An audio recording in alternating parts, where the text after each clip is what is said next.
Pada materi sebelumnya dijelaskan mengenai perencanaan, tahapan, dan proses penyelenggaraan event. Di sini saya Muhammad Ronaldin dari kelas E ingin menjelaskan mengenai penyelenggaraan event yang efektif. Sebelum melanjutkan ke materi, kita bisa mulai dengan pertanyaan sederhana. Apa itu efektif? Efektif merupakan kondisi di mana kegiatan yang kita lakukan dapat mencapai tujuannya dengan lancar. Mencapai tujuannya dengan lancar ini berarti kita dapat meminimalisir hambatan yang ada dan mengatasi hambatan yang ada. Maka dari itu, penyelenggaraan event yang efektif merupakan penyelenggaraan event yang dapat mencapai tujuannya dengan lancar dan dapat meminimalisir serta mengatasi hambatan yang ada. Kemudian, bagaimana sih kita mencapai event yang efektif tersebut? Mencapai event yang efektif memerlukan perencanaan yang matang, koordinasi yang baik, serta strategi yang tepat. Maka dari itu, kita memerlukan manajemen tim. Manajemen tim ini merupakan proses mengatur, mengkoordinasikan, dan memimpin sekelompok individu untuk mencapai tujuan bersama secara efektif dan efisien. Apa yang dapat kita lakukan dalam manajemen tim? Dalam manajemen tim, pertama kita dapat menentukan struktur tim. Menentukan struktur tim ini berarti kita memberikan peran kepada anggota tim kita sesuai dengan kemampuan dan keterampilan mereka masing-masing. Seperti ketua, sekretaris, bendahara, tim acara, tim event, tim sponsor, tim publikasi, tim konsumsi, dan tim kesehatan. Kemudian setelah itu, kita dapat mendelegasikan tugas. Mendelegasikan tugas ini berarti kita memberikan atau membagi tanggung jawab kepada anggota tim sesuai dengan keahlian dan kapasitas mereka. Tentu memberikan tugas ini perlu sangat terukur karena dapat mempengaruhi pencapaian tujuan dari acara tersebut. Maka dari itu kita bisa menggunakan metode SMART: specific, measurable, achievable, relevant, dan time bound. Kemudian kita bisa melakukan pengawasan. Dalam melakukan pengawasan, kita dapat melihat perkembangan yang dilakukan tim kita ketika merencanakan atau mempersiapkan acara tersebut. Tidak hanya sampai situ, kita juga dapat mengawasi ketika acara berlangsung.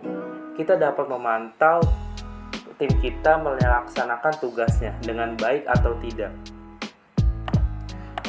Kemudian selanjutnya adalah manajemen resiko. Manajemen resiko ini kita memprediksi hambatan yang akan terjadi ke depannya selama acara. Apa yang dapat kita lakukan dalam manajemen resiko? Pertama, kita dapat mengidentifikasi hambatan yang akan terjadi. Kita dapat melakukan benchmarking terhadap acara yang pernah dilaksanakan sebelumnya. Benchmarking ini dapat melihat gap antara kondisi saat ini dan praktik yang pernah dilakukan. Kemudian kita bisa melakukan simulasi. Simulasi ini merupakan cara yang efektif untuk mengidentifikasi hambatan sebelum masalahnya benar-benar terjadi. Dengan simulasi ini, kita dapat menyelesaikan atau menemukan solusinya juga secara langsung biasanya. Kemudian, mencari solusi terhadap hambatan yang akan terjadi.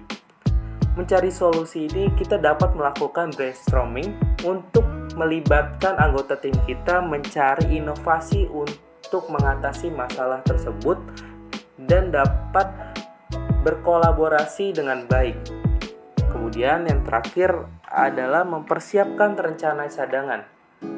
Tentu, jika rencana pertama gagal, maka dari itu kita memerlukan jalan keluar, yaitu rencana cadangan. Kemudian tahap ketiga adalah eksekusi. Pada tahapan ini kita dapat melakukan pengawasan terhadap anggota tim kita dalam melaksanakan tugasnya yang telah direncanakan. Pada tahap ini juga kita dapat melakukan pengendalian terhadap logistik, tugas yang dikerjakan, dan jadwal. Pengendalian ini berarti melakukan proses memastikan bahwa semua kegiatan dilakukan sesuai dengan rencana, standar, dan target yang telah ditetapkan. Kemudian yang terakhir adalah evaluasi. Pada tahap evaluasi ini kita lakukan untuk memperbaiki acara kita ke depannya. kita dapat memberikan feedback. Memberikan feedback ini bertujuan untuk mencari kelebihan dan kekurangan di acara tersebut, sehingga dapat menjadi perbaikan untuk acara kita ke depannya. Kemudian, yang terakhir adalah apresiasi. Apresiasi ini bertujuan untuk menghargai kinerja dari tim kita dan supaya dapat improve lebih baik ke depannya. Berdasarkan materi yang telah disampaikan, penyelenggaraan event yang efektif tentu membutuhkan manajemen tim yang baik, manajemen resiko, dan eksekusi yang perlu diawasi untuk mencapai tujuan dari acara tersebut. Materi tersebut dapat kita implementasikan juga dalam pekerjaan kita sehari-hari. Sebagai contoh, saat kita ingin melakukan presentasi berkelompok, kita membutuhkan manajemen tim yang baik untuk membagi tugas seperti mencari materi, melakukan desain, menjadi pembicara, dan menjadi moderator. Selanjutnya adalah manajemen resiko. Manajemen resiko ini ditujukan untuk meminimalisir hambatan yang akan terjadi.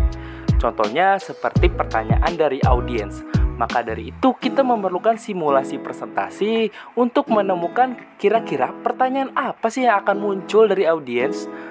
Maka dari itu kita juga memerlukan brainstorming untuk menemukan jawaban dari pertanyaan dari audiens.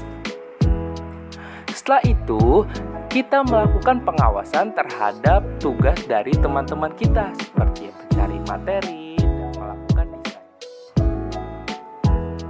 Selesai materi dari saya, terima kasih.